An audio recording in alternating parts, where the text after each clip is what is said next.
I'm Riya Yadav. Welcome to EduCent. I am your science educator for the entire class 9th. Here you will find all the interactive lessons from your NCERT textbook. So if you are finding it helpful, please do share it with your friends.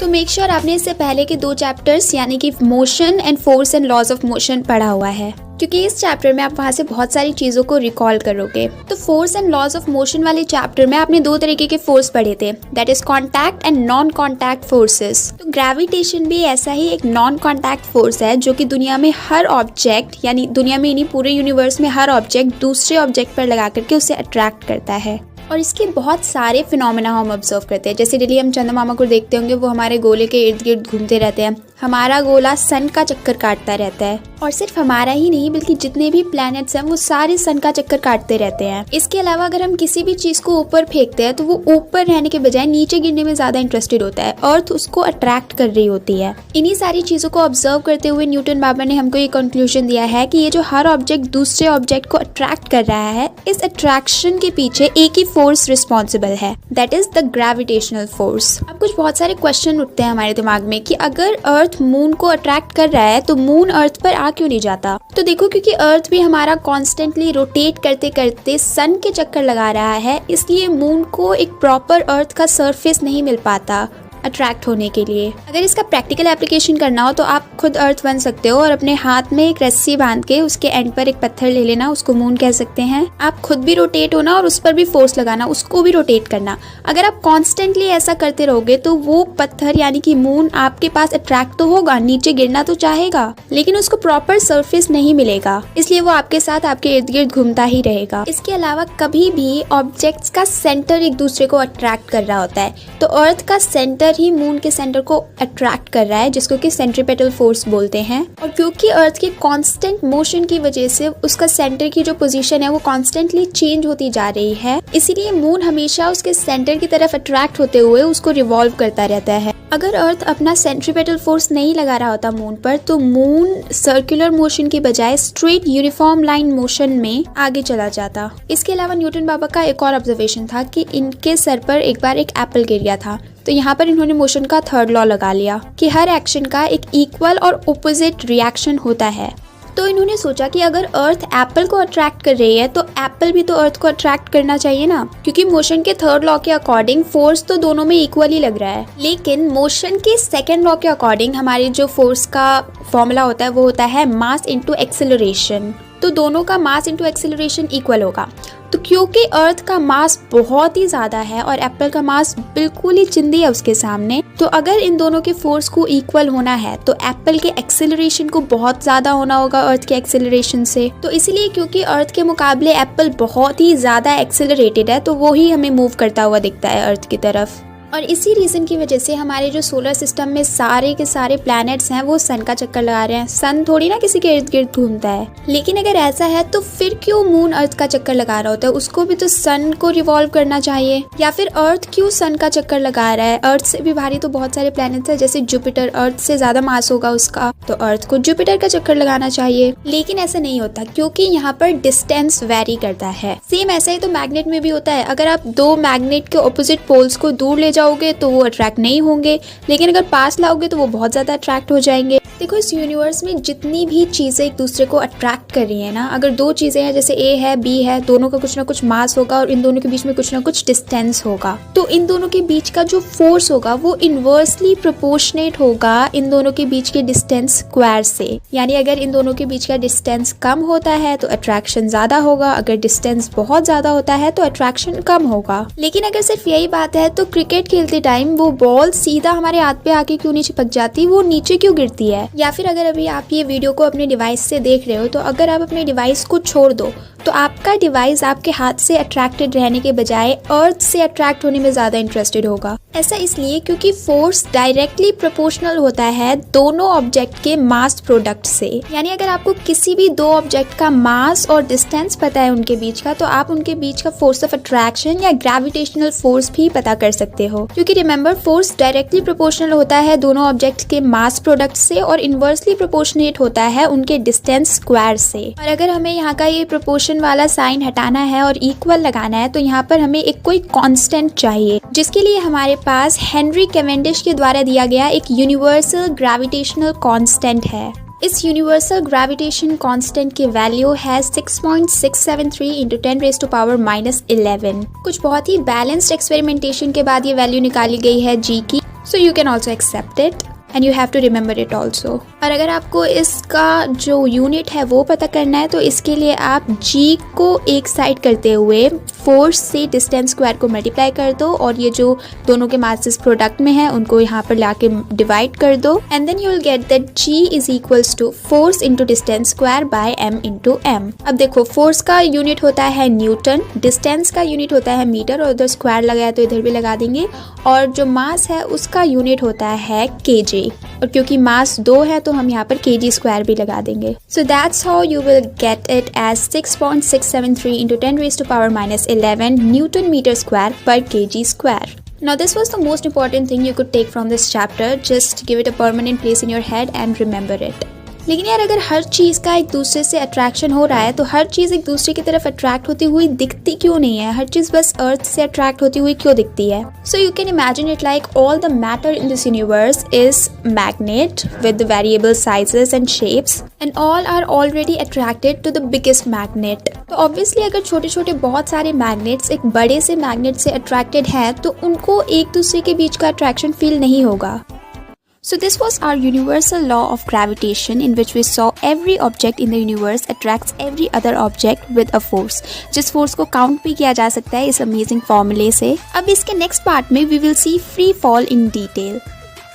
So now we are going to talk about free fall. तो ये ज़्यादा कुछ नहीं होता, बस जो भी motion अर्थ के अट्रैक्शन की वजह से हो रहा होता है ना उसको फ्री फॉल बोलते हैं। फॉर एग्जाम्पल अगर आप किसी भी चीज़ को ऊपर फेंकते हो तो आप किसी वेलोसिटी के साथ उसको ऊपर भेजोगे, लेकिन एक पॉइंट पर जाकर के उसकी वेलोसिटी 0 हो जाएगी अर्थ के अट्रैक्शन की वजह से और फिर वो नीचे गिरना स्टार्ट कर देगा बिना किसी एक्सटर्नल फोर्स के। तो ये मोशन जो कि वो ऑब्जेक्ट अर्थ की ग्रेविटी की वजह से कर रहा है इसी को फ्री फॉल कहा जाता है। अब देखो अगर आप किसी चीज़ को ऊपर फेंक रहे हो कुछ वेलोसिटी के साथ तो वो नीचे ही आएगा वापस, लेफ्ट राइट नहीं होगा, यानी कि फ्री फॉल के अंडर में कभी भी डायरेक्शन चेंज नहीं होता है ऑब्जेक्ट्स का। लेकिन जैसा कि मैंने अभी बताया उसकी स्पीड चेंज हो जाती है। जैसे अगर आप कुछ वेलोसिटी के साथ किसी ऑब्जेक्ट को ऊपर फेंक रहे हो 10 वेलोसिटी के साथ फेंक रहे हो तो धीरे धीरे उसका जो स्पीड है कम होता जाएगा और एट द एंड जो मैक्सिमम हाइट लेगा वो अपनी वहाँ पर उसकी वेलोसिटी 0 मीटर पर सेकेंड होगी। अब देखो अगर किसी भी ऑब्जेक्ट का वेलोसिटी चेंज हो रहा है ना तो वहाँ पर एक्सेलरेशन ज़रूर इन्वॉल्व होता है।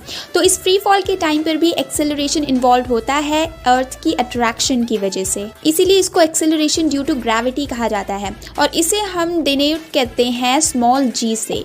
अब मोशन का जो सेकंड लॉ था उसमें आपने पढ़ा था कि force is equals to mass into acceleration, और यहाँ पर आप फोर्स की अलग ही परिभाषा पढ़ रहे हो क्योंकि फ्री फॉल के टाइम पर इसमें एक्सेलरेशन तो है ही नहीं। तो यहाँ पर हमें अपने स्मॉल g यानी कि एक्सेलरेशन ड्यू टू ग्रेविटी का फॉर्मूला मिल जाएगा। तो अगर आप किसी प्लैनेट के रिस्पेक्ट में अपनी फोर्स ऑफ अट्रैक्शन काउंट करना चाहते हैं और उसके लिए ये वाला फॉर्मूला लगाएंगे तो अगर आप इसको ध्यान से देखोगे तो इसमें आपको बहुत सारी चीज़ें कांस्टेंट मिल जाएगी जिसको सॉल्व करके आप एक्सेलरेशन ड्यू टू ग्रेविटी की वैल्यू निकाल सकते हो। फर्स्ट ऑफ ऑल ये जो हमारा यूनिवर्सल ग्रेविटेशनल कांस्टेंट है ये तो हमेशा के लिए कांस्टेंट ही रहेगा।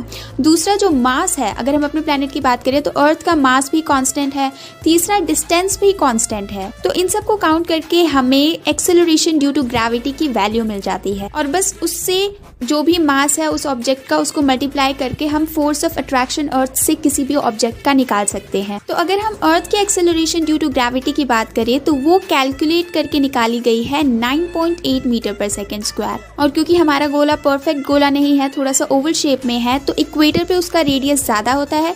अब देखो क्या होगा, अगर रेडियस ज्यादा होगा तो फोर्स ऑफ अट्रैक्शन कम होगा। रेडियस मतलब अर्थ के सेंटर से ऑब्जेक्ट की दूरी, तो डिस्टेंस बढ़ रहा है यानी कि फोर्स ऑफ अट्रैक्शन कम होगा, तो उधर जी की वैल्यू कम होगी। और रेडियस ज्यादा अर्थ की इक्वेटर पर है, कम है पोल्स पे, तो पोल्स पे जो अर्थ की एक्सेलरेशन ड्यू टू ग्रेविटी है वो ज्यादा होगी, और जो इक्वेटर की बात करें अगर हम तो इक्वेटर पे कम होगी। इसीलिए अर्थ की acceleration due to gravity approximately 9.8 metre पर सेकेंड स्क्वायर निकाली गई है। अब देखो क्या होता है, जो आपने पहले force and loss of motion या मोशन वाले चैप्टर्स पढ़े थे ना, वहाँ पर आपने मोशन को कैलकुलेट करना सीखा था बहुत सारे अलग अलग फार्मूलाज से। 3 ही फार्मूलाज तो थे वैसे। और इस चैप्टर में आप क्या करने वाले हो, जो भी मोशन ग्रेविटेशनल फोर्स की वजह से होता है ना, उसकी वैल्यू काउंट करने वाला न्यूमेरिकल आपके पास आएगा। तो ग्रेविटेशनल फोर्स की वजह से मूवमेंट को कैलकुलेट करने के लिए भी आपको इन्हीं तीनों फॉर्मूलाज का यूज़ करना है। बस थोड़े से चेंजेस हो जाएंगे, क्योंकि जो मोशन है वो अर्थ की ग्रेविटेशनल फोर्स की वजह से हो रही है, तो हमेशा वर्टिकली होगी मोशन, यानी कि आपको यहाँ पर डिस्प्लेसमेंट की बजाय हाइट का मेजर दिया जाएगा। और एक्सेलरेशन की बजाय आपको हमेशा एक्सेलरेशन ड्यू टू ग्रेविटी यानी कि जी की वैल्यू इसमें डालनी होगी। और क्योंकि ग्रेविटेशनल फोर्स हमेशा ही नीचे की तरफ लग रहा होता है, तो हम इस g की वैल्यू को माइनस में लेंगे, नेगेटिव में लेंगे, या तो नेगेटिव 9.8 या फिर कई बार न्यूमेरिकल को इजी करने के लिए हम इसे 10 भी ले लेते हैं। Now let's solve an example based on these equations. तो एग्जाम्पल है 10.2 और लिया गया है NCERT से। इसमें बोला गया है कि a car falls off a ledge and drops to the ground in 0.5 second. Let g be 10 metre पर second square for simplifying the equations. सबसे पहले देखते हैं हमें गिवन क्या क्या चीज़ें हैं। तो सबसे पहले क्योंकि कार ड्रॉप हो रही है, यानी कि इसकी इनिशियल वेलोसिटी 0 है और टाइम बताया हुआ है 0.5 सेकेंड, और जी की वैल्यू हमें बोला गया कि 10 मीटर पर सेकेंड स्क्वायर लेना है। तो ये सारी चीज़ें हमको इसमें गिवन थी। और सबसे पहले हमें इधर फाइंड करना है speed on striking the ground, यानी इसकी फाइनल वेलोसिटी। तो वो हम फर्स्ट फॉर्मूले से बहुत इजीली निकाल सकते हैं, because final velocity is equals to initial velocity plus acceleration into time. Again यहाँ पर एक्सेलरेशन के बजाय एक्सेलरेशन ड्यू टू ग्रेविटी की वैल्यू आएगी, दैट इज 10। तो क्योंकि u की वैल्यू 0 थी, इसलिए एक्सेलरेशन इनटू टाइम करके हमारे पास इसकी फाइनल वेलोसिटी आ जाएगी 5 मीटर पर सेकेंड। इसके नेक्स्ट पार्ट में हमको पता करना है how high is the ledge from the ground, यानी कि हमें हाइट पता करनी है। तो इसको हम सेकेंड फॉर्मूले से निकाल लेंगे, that is h is equals to ut plus half gt square. As the initial velocity is 0, इसलिए ये पूरा 0 हो जाएगा। तो इसका आंसर होगा half into 10 into 0.25, which is equals to 1.25 meter. So this was all about free fall. Now let's come to mass and weight. तो generally हम लोगों को लगता है कि मास और वेट ये दोनों सेम ही चीज़ें हैं, जबकि ऐसा नहीं है। मास का मतलब होता है कि जितना अमाउंट ऑफ मैटर एक ऑब्जेक्ट में प्रेजेंट है, और ये अमाउंट कहीं भी चेंज नहीं करता है। जैसे अगर कोई ऑब्जेक्ट अर्थ पर है या कोई ऑब्जेक्ट मून पर है, या फिर यही ऑब्जेक्ट मून पर है, तो ऐसा नहीं होगा कि अर्थ पे उसका मास कुछ और है और मून पे कुछ और होगा। It will be same because it's just the amount of matter present in that object. और पिछले चैप्टर में हमने इनर्शिया के बारे में भी पढ़ा था। हमने देखा था कि काफ़ी हद तक मास इनर्शिया पर डिपेंड करता है, या फिर ये कहो कि मास इनर्शिया का मेजर होता है किसी ऑब्जेक्ट का। यानी जितना ज़्यादा एक ऑब्जेक्ट का मास होगा, उतना ही ज़्यादा उस ऑब्जेक्ट का इनर्शिया भी होगा। And as you must be aware with inertia that it's just the tendency of object to resist any change in its state of motion.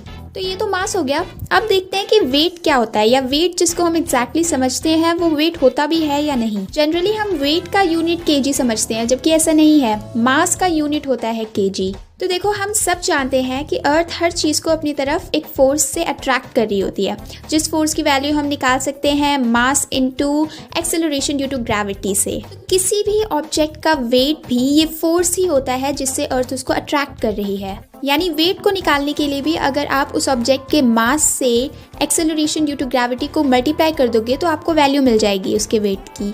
So the force of attraction of the earth on an object is known as the weight of that object, और इसको हम denote करते हैं W से, और इसकी SI unit भी Newton ही होती है, जैसे कि फोर्स की होती है। और क्योंकि फोर्स के जैसे ही वेट में भी मैग्नीट्यूड के साथ साथ डायरेक्शन भी होता है, इसीलिए ये भी एक वेक्टर क्वांटिटी है। पर मास के जैसे हर जगह वेट की वैल्यू सेम नहीं रहती, क्योंकि एक्सेलरेशन ड्यू टू ग्रेविटी की वैल्यू सेम नहीं रहती हर जगह। देखो, वेट क्या है हमारा, mass into acceleration due to gravity. अब मास तो हर जगह सेम ही रहेगा, अर्थ पर भी एक ही जैसा रहेगा, मून पर भी वही रहेगा, लेकिन ये जो वैल्यू है ना एक्सेलरेशन ड्यू टू ग्रेविटी की, ये बदल जाती है। क्योंकि एक्सेलरेशन ड्यू टू ग्रेविटी हमारा आया है यूनिवर्सल ग्रेविटेशनल कांस्टेंट से। प्लैनेट के मास को मल्टीप्लाई करके हमने फिर उससे रेडियस, उसके रेडियस के स्क्वायर को डिवाइड किया है। अब हर प्लैनेट का या फिर मून का रेडियस और उसका मास तो अलग होगा ना, इसीलिए इस एक्सेलरेशन ड्यू टू ग्रेविटी की वैल्यू चेंज होती रहती है पूरे यूनिवर्स में, जिसकी वजह से वेट कभी भी कांस्टेंट नहीं रहता। अर्थ पर कुछ और है, मून पर कुछ और ही होगा। तो अब देखते हैं कि मून पर किसी ऑब्जेक्ट का वेट कैसे वेरी करेगा।